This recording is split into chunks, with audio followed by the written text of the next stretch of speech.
right now in the United States of America, we're in the throes of authoritarianism with the Trump administration. And I think it's very terrifying for a lot of people. There's a lot of instability, there's a lot of pain. And I think a dynamic young candidate like Zohran, running on a campaign of affordability, has been a glimmer of hope for a lot of people. I mean, I'm live every day, and I have an international audience today because there are people not only all around the country, but all around the world that are looking to the New York mayoral election for some sense of hope, to see if America will move in a more positive direction, one that actually focuses on the working class rather than the elite capture that we've seen from American politicians on both sides up until this moment. So there is a lot of hope and a lot of positivity surrounding the campaign, and I think that's what has carried this campaign into unprecedented levels, coming from a crowded primary field with 16 other candidates, with a dynastic name like Cuomo coming into the race later on, and then this massive defeat for Cuomo.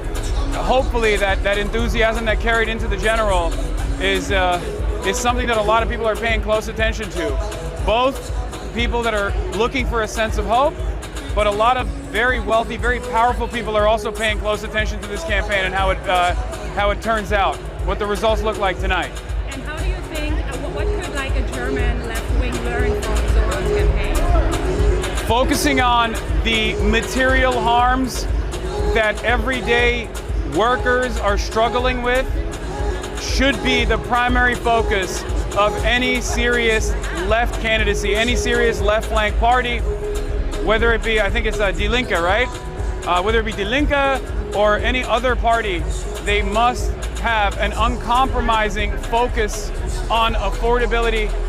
If not, we see parties like AfD and dangerous right-wing parties, reactionary parties, fascist parties actually come back into positions of power and focus on dangerous narratives surrounding immigrants and all these other issues, when in fact the reason why people are feeling a sense of anger and resentment is because their public transit is no longer the same as it was, a couple generations prior. They have no hope that they can retire at a reasonable age. Affordability is completely out of control, that people have a hard time paying rent. People have a hard time getting an honest wage that can carry an entire family. These are the real issues that people care about. And in the absence of any party making that their primary focus, you see a lot of these reactionary movements grow by hyper-focusing on the dangers of immigrants, even though immigrants and refugees, just like the local population, the domestic population, have the exact same interests around affordability. They're just trying to make ends meet. No problem. We'll throw this away super quick. I'll throw this away really quick. All right. What's going on? Let's go see where Zateo is. Finally, I have my other hand back. Contrary to popular belief. Jacob! Oh, never mind. Drinking and ham hopping is hard. Where is... Hasan Biker, can I get an interview with New York One? Sure, man.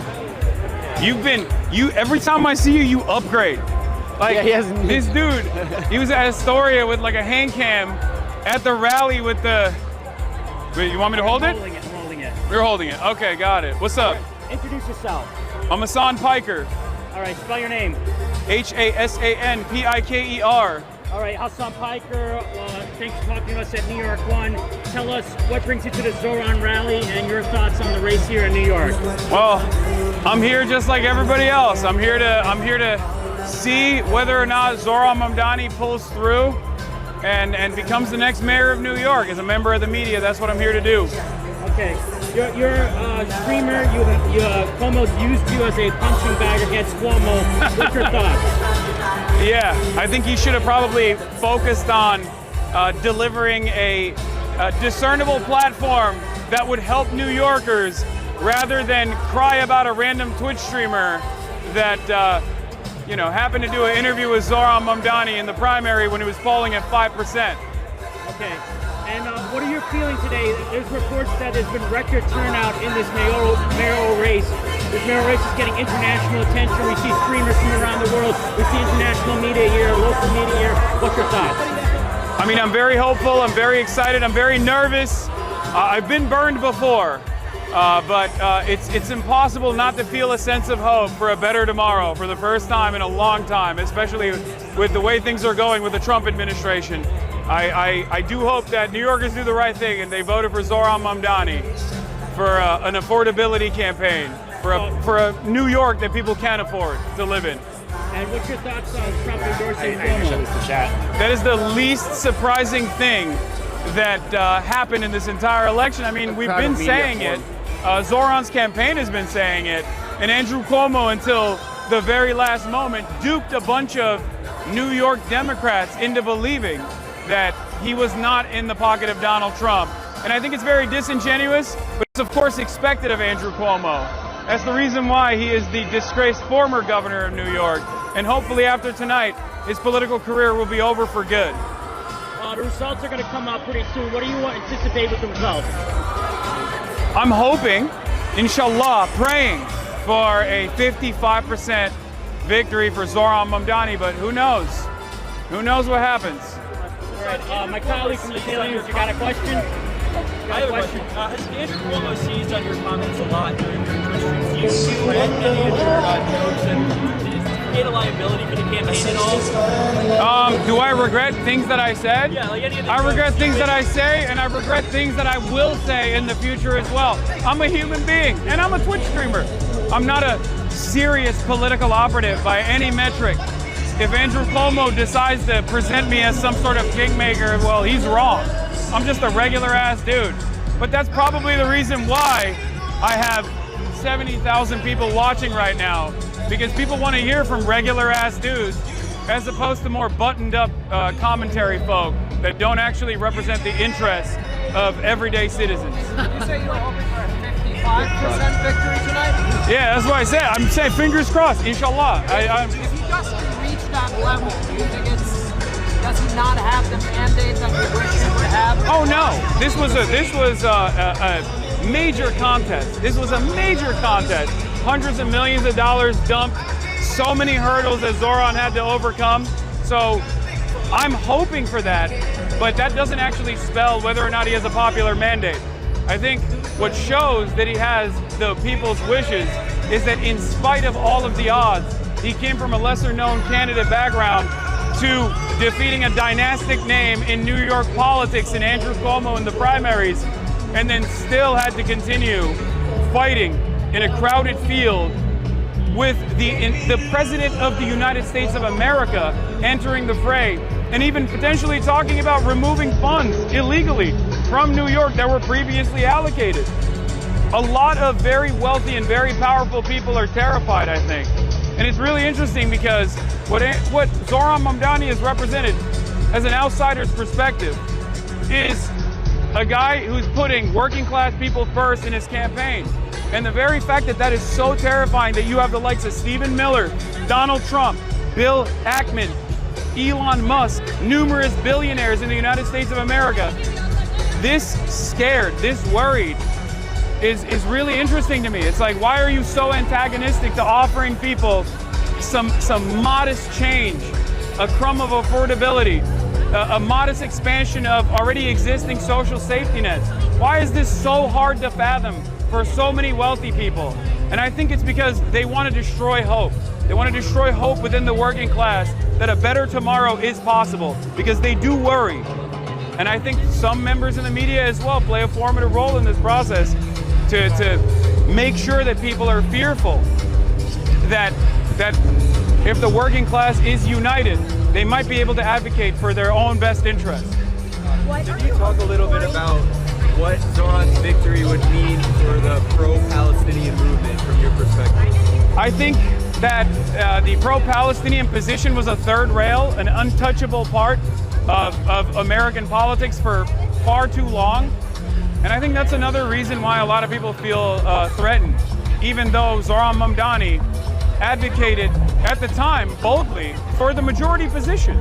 This was already, the position that he advances is the majority position. that many Americans and the overwhelming majority of Democrats also agree with. And yet, for some weird reason, we don't see that in Washington, D.C. And I always ask myself, why? I talk to politicians all the time. I say, what's going on? I mean, the overwhelming majority of your base of support are very clearly recognizing right from wrong in terms of our seemingly unconditional loyalty to the state of Israel, a foreign nation that demands billions and billions of dollars in weapons transfers, and then also ends up interfering in our domestic affairs as well in terms of anti-BDS legislation that they advance in 38 different states in the United States of America right now. I mean, this is a direct violation of the First Amendment, and for some weird reason, this is like a not ever discussed. And for the first time ever, a lot of Americans did actually realize that this was a significant problem for them, so much so that I think they rewarded a politician that came out and said, I want to be a mayor of New York. I don't need to go to Israel to be the mayor of New York. And I saw so many apolitical people, so many people that are completely checked out of the political process, turn around and say, yeah, actually, that is very cool that he said that. Why are we asking the New York mayor whether or not he'll go to Tel Aviv or visit Tel Aviv? It's a ridiculous question. In terms of anti-Zionism, what role is it to I'm sorry, what did you say? In terms of anti-Zionism, what policies do you want? I mean, what I want is probably very different than what I think a New York mayor can accomplish, but I'm an advocate for boycott, divestments, and sanctions from the state of Israel. It was a very successful movement against apartheid South Africa, and I think Israel is also an apartheid, and I think making sure that Israel has to follow international human rights is a pretty standard demand to make. But I'm not speaking for Zohran, obviously. I'm speaking for myself. I'm a random person with no affiliations to Zohran Mamdani whatsoever, just for the record. Beyond BDS, anything, like, tell me more. I mean, BDS is pretty good, I think. If you were to even remotely accomplish BDS, or if any American politician were to even start entertaining the conversation, I think we would be moving the needle in a pretty progressive direction. I don't want anyone to suffer. I don't want people living in Israel to suffer. But even my anti-Zionist Jewish allies in Israel tell me, look, it's getting to a point where outside pressure is an absolute necessity of this sort in order to make some significant changes here, because unfortunately it's not happening the way things are going currently. What do you think this means for the Democratic Party? Are you excited by it? Yes, I am, but we shall see. I don't know. We're about to find out what happens in a little bit. Polls just closed. The election, okay, polls are just now closed, so we're about to find out very shortly on whether or not there is some glimmer of hope for the future of American politics, or if we're entirely cooked. I think a lot of people, yourselves included in the media, because you're also of working class background, probably realize that things are not going too great for the average person. The affordability crisis has not been solved at all, in spite of the fact that Donald Trump ran on solving the affordability crisis and seemingly has done nothing. As a matter of fact, has made things worse with the tariff strategies that are indecipherable. So when you see a lack of pushback from institutional Democrats, from establishment Democrats, and you demand more from your politicians, and then you see a dynamic young candidate like Zohran Mamdani who places workers first at the center of his campaigning, I mean, it's impossible not to feel a sense of hope. What do you make of the Cuomo campaign kind of drawing you into the race repeatedly, and there was an ad this morning that kind of placed you and Zohran next to imagery of the Twin Towers? I mean, he's a racist. It's just ridiculous. It's ridiculous that he was. Not only is he incredibly racist for trying to associate his historically significant Muslim mayoral competition as somehow being affiliated with 9/11 in the most sinister way, which he basically gave the game away on the Sid Rosenberg show when he straight up agreed with Sid Rosenberg that Zohran would cheer on another 9/11. This is an unacceptable form of bigotry. It's the type of bigotry that you sometimes hear from the likes of Donald Trump, but surprisingly enough, perhaps because of all the Gulf royals that Donald Trump deals with on a financial basis, you don't even hear that level of Islamophobia from Donald Trump. Think about that. An establishment Democrat who bills himself as an establishment Democrat, outflanking the right-wing reactionary president on Islamophobia in an effort to potentially try and win a New York mayoral race. What are the implications of that for 1 in 8 New Yorkers that happen to be of Muslim background? I find it to be morally repugnant, and I find that kind of politics to be absolutely unacceptable. But it is, of course, expected from the likes of Andrew Cuomo, a disgraced former governor who had to basically drop out of being the governor due to credible sexual assault allegations and due to the fact that he may or may not have played a formative role in killing 15,000 elderly during COVID. And you see that attitude from his campaign, where he ran around demanding that he be mayor, demanding that he be ordained as mayor, instead of making an affirmative, instead of making a positive statement about what it would look like under his rulership. What would it look like if he was mayor of New York? He didn't do that at all. It was all negative. It was all relentless attacks against the Muslim candidate that he was opposing. And I hope that we can move beyond this unnecessarily dark chapter in New York electoral races.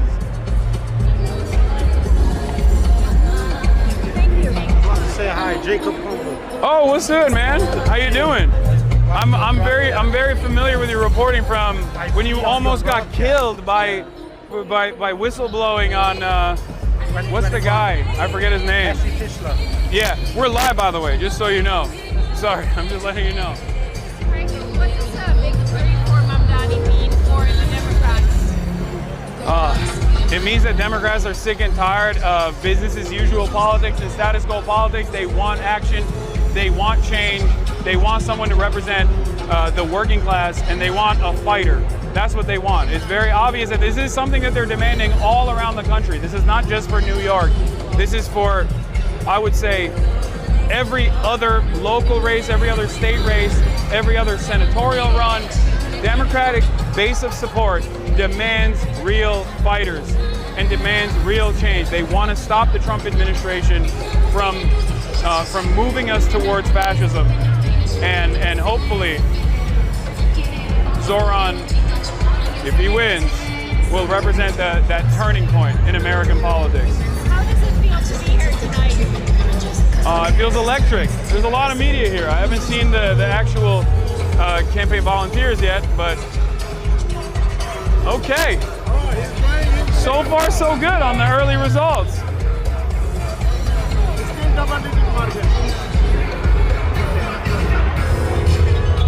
Oh. What's up? Bro had 2 whiskey shots. Fire As you raining know now. that Zohran campaign, how he run his campaign. So, as an example for his campaign, you think that Democrats should adopt the same policy Zohran adopted, and he engaged the youth in the, Who are you talking about? Should engage this? Zohran engaged the youth in his campaign. Uh-huh. So you think that Democrats should, adopt same policy? Yes, I do. Yes, I do think that every politician should adopt similar locally adjusted politics to what Zohran was representing. Focusing on affordability, focusing on the ailments of the working class in whichever neighborhood, whichever state, whichever locality that they're running for, and seek to address material changes that are absolute necessities for people, so that you can lift at least a little bit of the burden off of the shoulders of the working class for once. And I think it's a very successful method. And I've been screaming at the Democrats to listen to me. And in a purely selfish reason, I love what the Zohran campaign represents, because I can just point to that and say, hey, do that, rather than have to explain to them that abiding by the wishes of the majority, the working class, is a good thing to win elections. It's a successful way to win elections. What's up? Just one question. Sorry, if you, can you just say what can the Democratic Party learn from Zohran's success and learn from his campaign? Sure. What did he do right? Have you answered that before? Okay. What can the Democratic Party learn from the Zohran Mamdani campaign? Focus on the real issues that the largest majority of voters are experiencing. And that means centering the working class, real workers, real American workers at the heart of your campaign. And immigrants as well, of course, who are also a part of the working class. Making sure that there is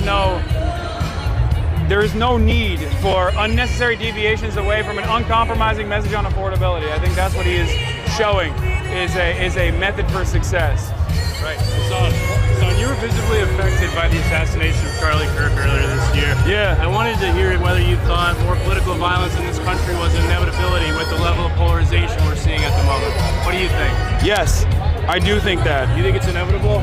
Yes, unfortunately it is an inevitability, especially considering that we're a fucking powder keg.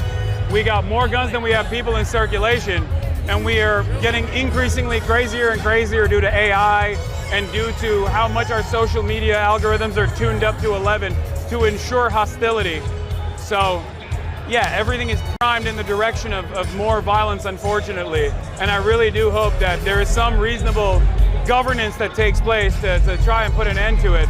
But it doesn't even seem like the bare minimum necessity of having people in positions of power really dial back on their rhetoric is even happening. You see Donald Trump every single day egg on over and over again and try to shift the blame over back to the left or the Antifa boogeyman.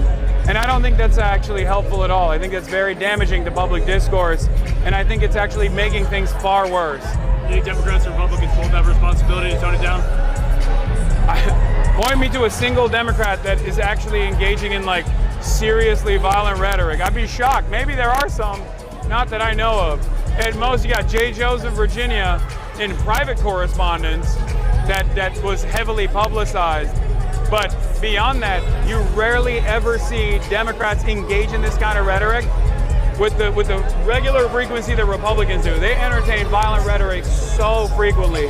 And it's actually mind-boggling that they have the audacity to still turn around and act as though... Oh, they did? Oh my God. They just called it. Quick reaction. It's fucking awesome. I don't know what to say. Holy shit. It's great. I feel awesome. I don't know. I mean, did it actually happen? I don't know. Fuck.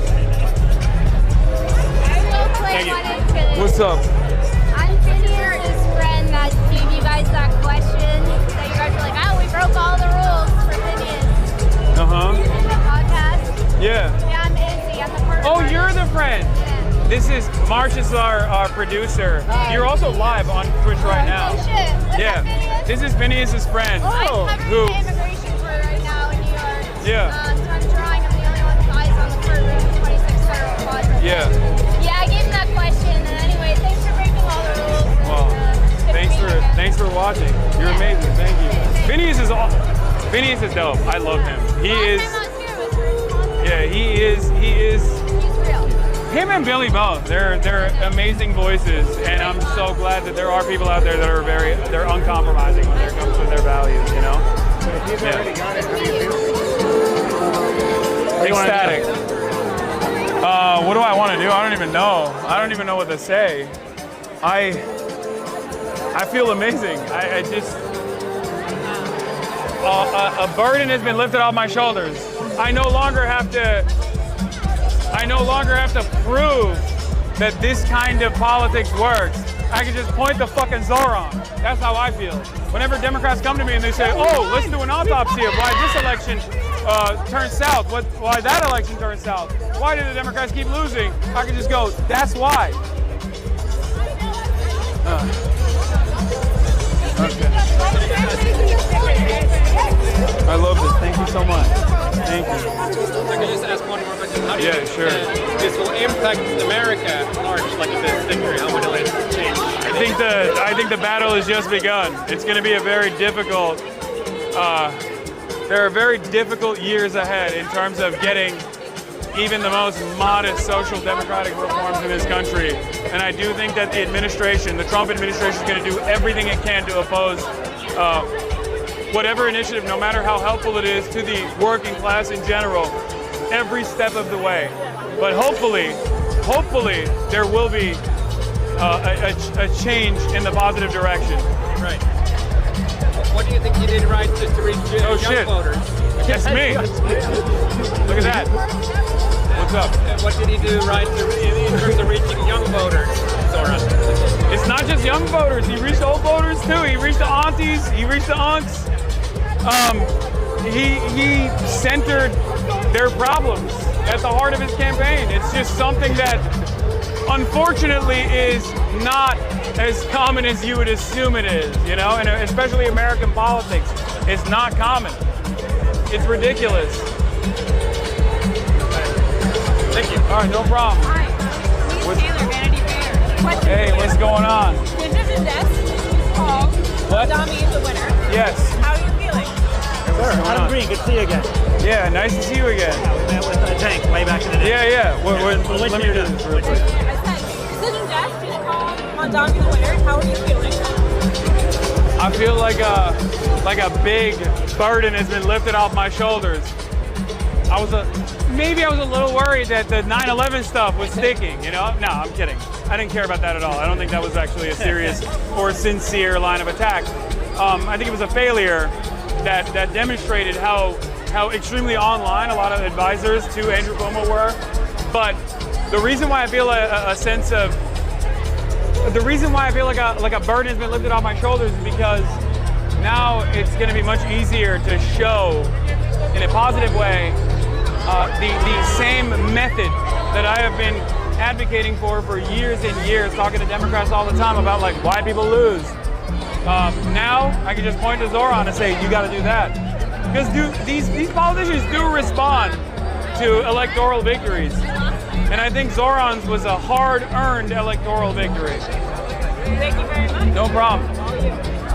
What's going on, man? I'm live right now, by the way. Yeah. Okay. Wait 1 second. Yeah. I haven't seen you here. It's been a long time since I saw you in LA. Yeah. Where are you based now? I'm still in LA. Maybe in New York, who knows? You want to get a drink? After this, yeah, let's do it. Yeah. Wait, hold on. Let me say what up to this dude right here. We gotta celebrate. What's up, man? How you doing? Good to see you as well. I got finally in the What's up? flesh. Hasan. Nice to meet you. Dude, how are we feeling? It's a perfect moment right now. I don't know how to even interpret what has taken place. 127. But I guess they called it already, right? Yeah, right now. It's early, but it's like in the bag right now. It's 40%. Not bad. Yeah. It's pretty good. I wish it was a little bit more suspenseful, but this is... No. I don't want any suspense. I want zero suspense. This is exactly what I want to blow out. And then we just party. I want Andrew Cuomo to shut the fuck up and never do politics ever again. Yeah. And I want, oh my God, Bill A. Packman. What do you think is going to happen next, though? Do you think it's going to be